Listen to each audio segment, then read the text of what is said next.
Думаю, что и класс импровизации в том, когда ты отключаешься, и твое тело само двигается. Но оно не будет само двигаться, пока ты не знаешь какие-то базовые моменты. Все равно ты должен быть уверен в движении, уверен в своей технике. И только тогда эта импровизация соединяется с легкостью и вот с профессионализмом. Танец. Что такое танец? Для меня танец – это язык души. Танец – это универсальный язык, позволяющий передавать глубокие смыслы, эмоции от радости до боли и истории без помощи слов, напрямую от души к душе. Танец – это мощное проявление творчества и самовыражения. Оно позволяет выражать эмоции, истории людей через движение тела. Стандартно-нестандартных людей, которые делают каждый день для меня великие дела. Привет всем, я Светлана Берди, а это Стефания Пулу, и я познакомилась с ней на мастер-классе и увидела ее язык танца, потому что для меня танец – это язык души, тела и проявление такой части души себя. Хотела тебя спросить, что для тебя танец? Сейчас включим мозг.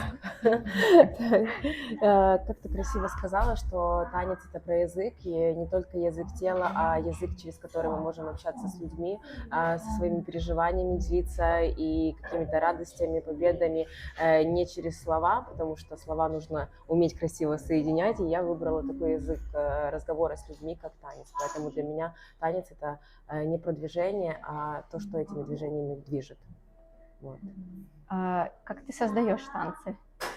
На самом деле это очень странный такой момент, потому что когда я обучалась на хореографа, мне там твердили, что я не умею ставить постановки. И вообще танцы, хореографии, и я себе настолько это вбила в голову, что в какой-то момент я реально верила в это. Я начала преподавать не так давно, как бы и детям преподавала давно, но там идет база, больше техника и все остальное, а именно так заниматься взрослыми людьми для меня было очень сложным моментом, потому что нужно было перебороть свою установку в голове. И я делала то, как все делают, можно сказать, списывала какое-то время разные хореографии, и только потом я когда-то попробовала чисто случайно поставить, и мне такие: вау, вот это оно, и у меня начали люди идти. В тот момент я поняла, что прикольно, я что-то умею составлять, но чтобы составить хореографию, мне нужно прям, чтобы рядом никого не было, я не могу ставить ее в зале, я должна просто сидеть, и это очень странно происходит, если кто-то со стороны это видит, я просто втыкаю в одну точку около 30 минут, вот просто сижу 30 минут, смотрю, может, даже не моргая, и люди, которые когда-то видели этот момент, они такие: все с тобой, все хорошо. Я такая: да не, немножко улетела. Вот, и я должна неподвижно сидеть, ничего не должно меня отвлекать, я должна смотреть в одну точку, я в голове все придумываю, и уже только потом прихожу на первое занятие, и, в принципе, первый раз танцую хореографию вместе со своими учениками. Вау, прикольно. То есть ты фокусируешься, как медитация. Да. Фокусируешься внутри, то есть ты в голове себе представила, но не танцуешь его сама. Вообще, тело не должно двигаться вообще ни капли. Вот. А если это уже какой-то проект, который там нужна подготовка, то есть это все так же происходит у меня в голове, потом я переношу это все на листочек. Я сначала, да, создаю в голове, если это какой-то большой проект, и мне нужно более четко подготовиться. Я, опять же, я не могу смотреть хореографию на себе. Мне очень сложно это как бы увидеть и спроецировать. Мне нужно увидеть ее на моих студентах. И когда я вижу, там, мне может быть удобно что угодно. Я иногда люблю такие штуки вставить, что такая, думаю, не знаю, как это сделаем. И потом я уже адаптирую, и мы вычищаем адаптацию по-другому делаем. Я пересматриваю уже несколько раз видео, мне нравится, не нравится, и уже корректирую таким способом. Акваденс. Как ты создаешь его? И это как бы это танец, это тренировки, что это вообще такое? Это вообще как интерактив, я бы сказала, такой, потому что просто фотосессия в воде не так интересно. Просто курс с танцем в зале тоже не очень интересно. И хотелось соединить и фотосессию, и танец, и женское комьюнити, и это больше такой короткий курс, за время которого вы знакомитесь с другими девчонками, которые также хотят, очень креативными, которые хотят попробовать быть что-то новое. И у меня часто, кстати, после курсов девчонки начинают дружить, прям вот дружить. И я такая, вы, говорю, давно были знакомы? Такие, нет, ты нас соединила. Вот, поэтому аквакурс – это короткий такой курс, 4-дневный, то есть это 2 недели где-то занимает. У кого мало времени, кто ко мне не может ходить на постоянную группу, вот они выбирают такой формат. И вот мы за 4 занятия учим хореографию, и потом пятая наша встреча – это уже в студии. Мы встречаемся и под водой с профессиональным видеографом, и с фотографом, и вообще во всем антураже нарядные, красивые, снимаем их сольную историю. То есть они сами танцуют в этом видео. Они сами придумывают или Нет, я придумываю, я ставлю полностью постановку и им даю, как бы. И они, то есть это не такая, что четко, если, допустим, говорить про команду, все должны быть похожи, да, танцевать синхронно. А если мы говорим про вот аквадэнс, это история каждой из девушек, и я даю просто вектор направления. Куда-то подбираю музыку, а уже на наполнение, то есть они индивидуально свое оформляют, кто как танцует, кто какие имеет способности, кто что может больше. Видишь ли ты, как открываются девушки, женщины с помощью не только аквадэнса, вообще, в принципе, танца? Я считаю, что это очень крутой инструмент. Я из тех людей, которые себя любят обесценивать и всю свою работу. И только тогда, когда я получаю реально, вот прям мне подходят и говорят, блин, моя жизнь изменилась, блин, я там похудела, я начала себе нравиться. У меня слезы, вот даже сейчас говорю, у меня мурашки, потому что это то, что я хотела всегда, наверное, делать, потому что очень много стереотипов, женщина должна, женщина то, сё, и мне от этого настолько прям хочется кричать, что типа да, женщина должна быть счастливой, вот, а счастливая она когда наполнена, а наполняется она, когда она что-то делает для себя, и я безумно рада, что ко мне вот приходят за вот этим ощущением, и я помогаю его дать, потому что я верю, что каждая женщина имеет это уже в себе внутри, свою сексуальность, я просто помогаю открыть маленькими шагами, прийти к себе самой. Я ничего не делаю, по сути, я просто помогаю направиться к себе самой. Поэтому да. Ну и некоторые приходят и говорят, я с мужем развелась. Я такая, мне очень жаль, она такая, мне нет. Вот, и жизнь просто заиграла новыми красками, да. То есть и какие-то такие еще случаи бывают. А я своего ребенка там отдала на выходные. И говорит, я впервые позволила. Я говорю, ну так классно же. Говорит, и мне так хорошо было. Я говорю, ну так это вот это и есть. Поэтому да. Танцы решают. Некоторые мужья не очень довольны, что их девушки ходят на танцы, потому что у них начинают открываться глаза. Да. Меняется. Я, в принципе, для меня всегда танец был таким. Я не танцую профессионально, я только так прихожу периодически, это так же самое, когда нахожу время. Но для меня танец, я танцую дома, я танцую в машине, я танцую на уроках своих, я танцую на улице, когда слышу музыку. То есть танец, мое тело реагирует на танец, на музыку танцем. То есть я не могу пройти мимо музыки, не затанцевав. То есть для меня танец — это вот выражение того, что есть внутри. И я думаю, что да, это как инструмент, как язык, это идеальная вещь, которую я считаю, что должна быть в школе. Да, да, что согласна. Ты скажешь про это? Я абсолютно с этим согласна. Вообще, в принципе, мы когда что испытываем чувства, наше тело реагирует, оно находится в движении. Поэтому как раз-таки хорошее проживание каких-либо эмоций – это движение. И поэтому нам хочется танцевать под какую-то музыку, даже если это там какая-то печальная, ты представляешь себе, где ты такой страдаешь, да, своими движениями. Если тебе весело, ты не можешь себе сдержать, опять уже это танец. И в некоторых школах, кстати, есть танцевальные занятия. Я даже вела танцевальные занятия для детей в такой одной из школ, но, к сожалению, это не во всех есть. Но как дополнительное, вот, да, прикольно. Я считаю, что должно быть. Так же самое, как сейчас вот здесь в Польше йога есть в школах, в садиках в основном везде, в частных садиках есть йога.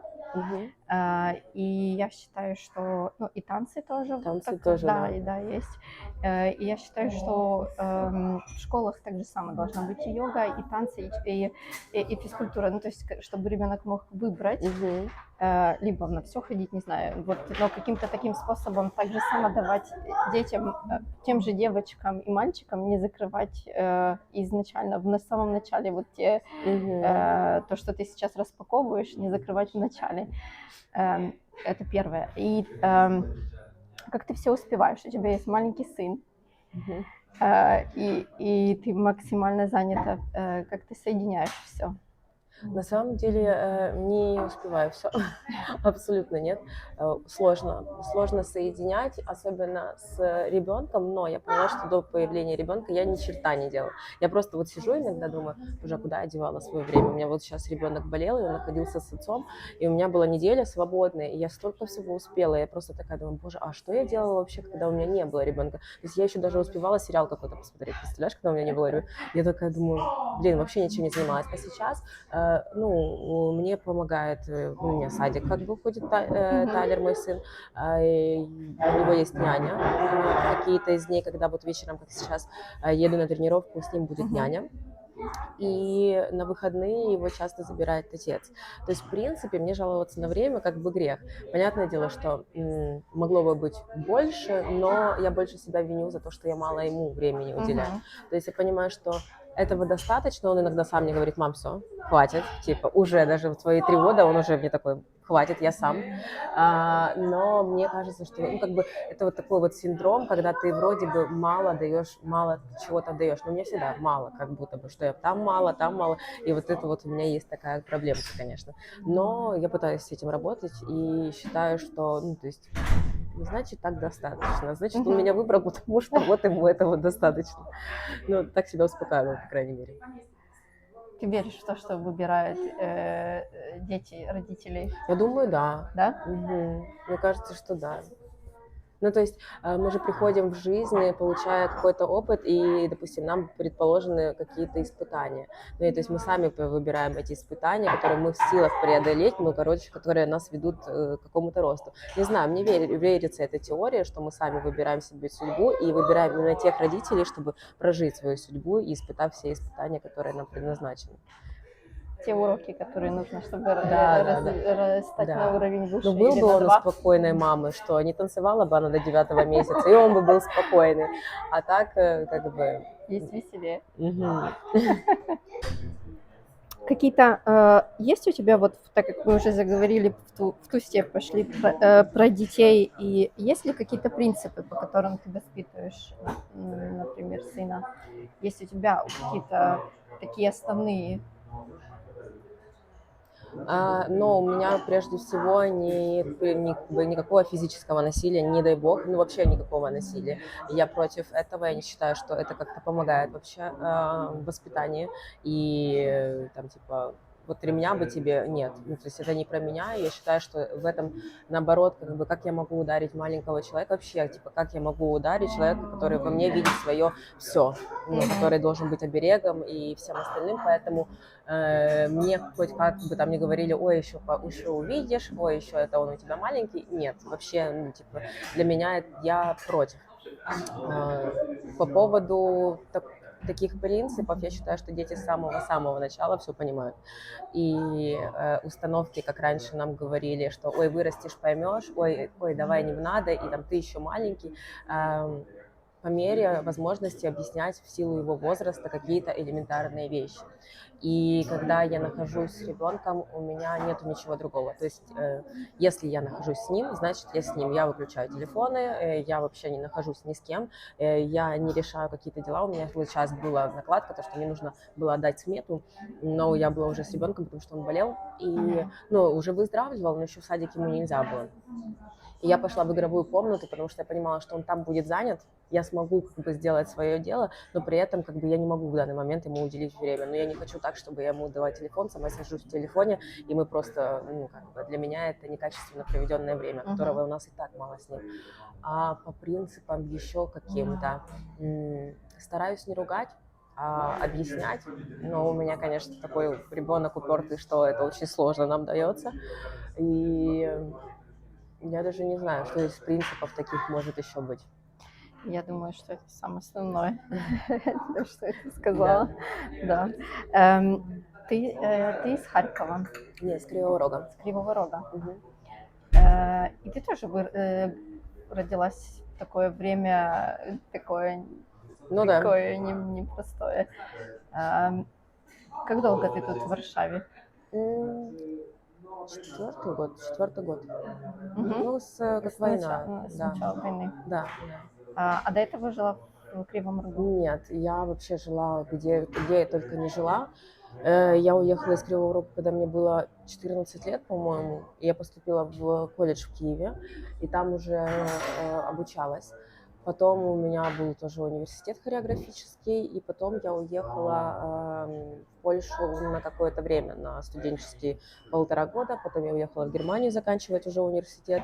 И после окончания университета, уже второго, получается, я осталась в Германии, работала в цирке. То есть мы гастролировали по Германии, и вот я танцевала и ставила постановки в цирке в Германии. И потом я приехала к родителям, они жили у меня в Москве, и случился карантин. Я застряла, хотя я не планировала вообще никак, то есть я всеми нет. И когда открылось все, буквально чуть-чуть времени прошло, и война. И я, находясь в России, я никогда не так, то есть у меня не было желания, что я там остаюсь. И когда вот конфликт начался конкретный, я поняла, что я там не могу находиться. То есть у меня, в принципе, там было уже все налажено, у меня была хорошая работа, я там собиралась квартиру уже покупать, как-то все так как-то шло к этому. И тут случается, и я понимаю, что не могу находиться просто в стране, которая так сделала допустим, с моей родной страной. Ну и я собрала один чемодан и сказала, все закрыла, абсолютно все бросила, и сказала, что не смогу находиться там. И с одним чемоданом через какие-то только страны, возможно, потому что там перекрывали границы и все остальное, я выбралась в Польшу, потому что у меня здесь были знакомые, мне могли здесь помочь с работой, но я не думала, что я здесь осталась надолго, но как-то так раз, и я все, уже 4-й год. Да. Бросила вызов. Да. Не осталось там, где было В принципе, все было, налажено, да. да? И приехала. Какие у тебя мечты? Из таких глобальных, наверное, просто поставить себя на ноги, заново все это выстроить и как бы дать возможность своему сыну хорошо жить и все возможности, которые он может. Ну, а вот из глобальных именно моих таких мечт, которые меня будоражат, вот, на самом деле, хоть мне говорят, это невозможно, но я знаю, что возможно, сделать центр, творческий центр для детей, у которых нет возможности посещать, допустим, занятия. Это как все равно все виды спорта, они дорогие, они требуют вложения. И, к сожалению, не у всех родителей есть возможность исполнять мечты своих детей. И вот хотелось бы такой центр дать возможность всем детям, у которых есть талант, туда приходить. Там бы было и плавание, и танцы, и рисование, музыка, вокал, вот все, что есть, чем ребенок может заниматься и чем он хочет заниматься, у него нет возможности, чтобы у него была такая возможность себя попробовать. Вот, но пока что мне говорят, что это невозможно, потому что туда нужно большое вложение, и я такая, ну ладно, работаем. Главное посыл. Нет ничего невозможного. Да. Это невозможно. Да. Быть это вот Че Гевара у меня тут написано. Быть реалистом, мечтай невозможным. Да. Нужно быть в реальности, что это может не сейчас. Ну, это как бы в будущем, в таких планах, потому что очень бы хотелось такое сделать, потому что я знаю, что мне, допустим, повезло, какими-то меня поддерживали родители, но некоторые моменты, допустим, я начала заниматься бальными танцами, и бальные танцы — это очень дорогой вид спорта. Там, то есть на то время это были нереальные деньги, и я только благодаря тому, что я реально была упорна, я очень много танцевала, очень много тренировалась, и меня взяли в основной состав, и за нас платило государство. То есть в коллективе за нас, за все какие-то такие глобальные выезды очень много платило государство, за костюмы, за все остальное. Я занималась бесплатно. Это тогда еще в Украине? Да. И я занималась бесплатно, и у меня из-за этого была такая возможность. Но если бы там своими силами бы это все делать, я не думаю, что я бы пошла в танцы вообще. Поэтому да, в то время еще было не так легко обычным семьям в Украине. Да. И хотела вернуться к танцам как раз. Какие виды танца ты танцуешь? Но сейчас у меня целенаправленно это high heels. Но так как я училась на хореографа, я училась на артиста балета, у меня в арсенале есть и классика, и контемп, и модерн, и, не знаю, вот какое-то время развивалась я в хип-хопе, джаз-фанке, но и сейчас в high heels у себя я адаптирую, возможно, все эти стили понемногу, поэтому он немножко отличается от вообще, в принципе, стандартного хилса. Какой твой любимый? Нету любимого. Это как-то с периодом, с музыкой. Вот сейчас у меня такой период, что я к контемпу больше возвращаюсь. Такой Мгм. какой-то у меня, может, чуть-чуть меланхоличный. Какие-то посмотрю по периодам, по настроению. Я, допустим, могу готовиться к классу там за неделю. Придумала хореографию, выбрала музыку, еду на занятия. Все, день класса, минут 15 осталось до класса. Все, мне не нравится. И я прям за 15 минут перестраиваю все, меняю музыку и меняю вообще совершенно хореографию. Поэтому не могу сказать, какой любимый. Так просто поменять за 15 минут? Ну, вот, допустим, у меня последний класс, который был, это вот мы делали в субботу ивент такой, типа корпоратив для женщин. И я ну, вот нет, не нравится хореография, не буду ее давать, не хочу. Я за разминку поставила хореографию себя в голове, и мы ее станцевали, все такие, вау, классная хореография, видишь, что готовилась. Я такая, да, спасибо. Вот. Ну, я девочкам, конечно, своим уже призналась, что некоторые хореографии, я тоже их вижу первый раз у себя на теле, но да. В принципе, импровизация имеет место быть в танце. Конечно, конечно. И вообще, в принципе, я всегда говорю своим ученицам, если мы что-то забыли, никто не знает, типа, кроме вас и меня, что должно было быть. И мы тут импровизируем, добавляем что-то свое, и потом включаемся в момент, когда мы понимаем, что мы вспомнили хореографию. И, типа, я всегда говорю, что если врете, врите уверенно. Вот никто не должен понять, что вообще здесь что-то не так произошло. Вот, поэтому, конечно же, импровизацию надо тренировать в любом случае, потому что она всегда спасает моменты, когда отключается мозг, и вот белый лист, и ты не помнишь хореографию дальше. И чтобы этого ступора не было, твое тело должно было готово войти снова в поток танца. Но это такой вызов для каждого. Какого возраста? С 3-4? Со скольки ты помнишь себя как? Не, меня перевели вообще случайно на танцы. Я должна была пойти там вокальное, эстрадное, что-то танцевальное шоу там у них. Ну, больше это про вокал было. Вот, моя мама была знакома с основателем этого всего, и она говорит, ну, приводи свою дочку, будем смотреть.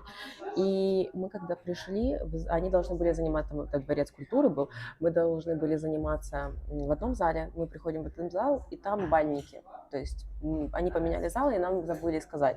То есть раньше же не напишешь смс-ку такие, не, мы сейчас в другом зале. И все, как раз в этом бальном коллективе они готовились к выступлению, и у них номера были в платьях. То есть они как раз генпрогон у них был. И там была, преподаватель Ольга Леонидовна Буц, там первый педагог, вот, и она как раз показывала движения, у нее очень были красивые кисти рук, просто я до сих пор помню, как она это делала, ну, то есть я была в восторге от платья, в восторге от вот этой грациозности, от того, что ты смотришь, когда на бальников, они такие, как будто из высшего общества, и у меня аж мурашки идут, и ты такой, боже, это же невозможно, а я мелкая такая, думаю, пацанка, где-то с пацанами всегда в футбол какой-то играла, и вообще не соединялась с вот этими вот платьями и такой, типа, какой-то изящностью. И моя мама говорит, мы не туда пришли, а меня увидели и говорят, пускай попробуют разок. Хотя там уже дети занимались вот с 3-4 как раз-таки, а мне уже было 8. Вот. И все, я сказала, что больше никуда не иду. Мама сказала, что иду туда, и больше ничего другого я не рассматривала. Я была в этом плане категорична, и она такая, ну а что я сделаю? Ну все, значит, пошли. Ну и за 2 месяца я была прям вообще не танцующая абсолютно. И получается, за 2-3 месяца я стала солисткой коллектива. То есть я прям фигачила утром, днем и ночью, и моим самым большим наказанием от мамы было это то, что если я что-то не сделаю, я не пойду на танцы. Поэтому делалось все всегда, и типа всегда танцы были. То есть я не ходила, не гуляла, я всегда ходила на танцы. То есть это танец, это как бы дело практики. То есть если ты практикуешь, у тебя есть цель, у тебя есть желание, и ты тренируешься, практикуешь, допустим, там каждый день. Но, как говорится, чтобы стать профессионалом в каком-то деле, нужно 10 000 часов.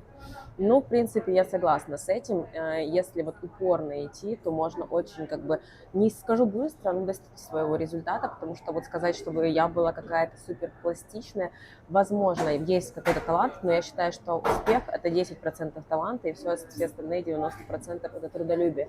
И главное вот не останавливаться, а просто в какой-то момент я такая, ой, я и так хорошо двигаюсь, и все, и застопорилась.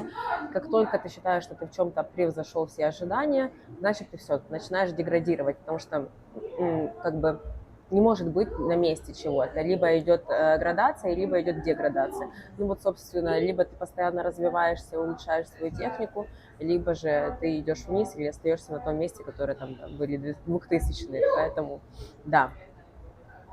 Как ты развиваешься? На данный момент вот то, что я преподаю, я постоянно ищу новые формы, новые какие-то, не знаю, вдохновляюсь разными фильмами, постановками других хореографов, потому что это постоянно нужно идти в ногу со Да. временем, и как я иногда сужу фестивали какие-то, и ты смотришь на это, такое ощущение, что 95-й год реально, вот это вот нарядили детей, и ты смотришь, думаешь, боже, так уже полный доступ, можно ездить на мастер-классы, можно посещать вообще другие страны, города, учиться у других. Элементарно открываешь YouTube, и там просто Инстаграмы, ТикТоки, что угодно смотришь, но ты Да, понимаешь, что это уже, информации сейчас прошлый век. Это мега. раньше мы, когда 2000-е года, что ты не знаешь, где взять информацию, если у тебя нет компьютера или какого-то там доступа к интернету, если ты какой-то избранный. И только тогда тогда уже начинали как-то смотреть что-то. Но, к сожалению, до сих пор есть коллективы, которые ручками помахали, попрыгали, и ты такой думаешь, ну ладно. Окей. А так сама стараюсь ходить на мастер-классы мировых педагогов, тоже изучаю, также у меня выкуплен онлайн обучение, там типа тоже есть платформа, на которой есть разные хореографы дают онлайн свои занятия. И так как нету сейчас возможности так разъезжать, как раньше, потому что ребенок и все остальные дела, но дома по возможности сама развиваюсь, либо какой-то зал беру, либо отрабатываю техники, которые даются там другими педагогами. Посмотрите, сколько чувств, сколько теплоты, сколько такого настоящего есть в этой девушке. То, что я увидела на занятии, как они чувственно и без фальши. Вот, это важное. Важно подчеркнуть, без фальши общаются, обмениваются подарками, выражают свои мысли, чувства, идеи. Это как настоящая мини-семья в этой сфере.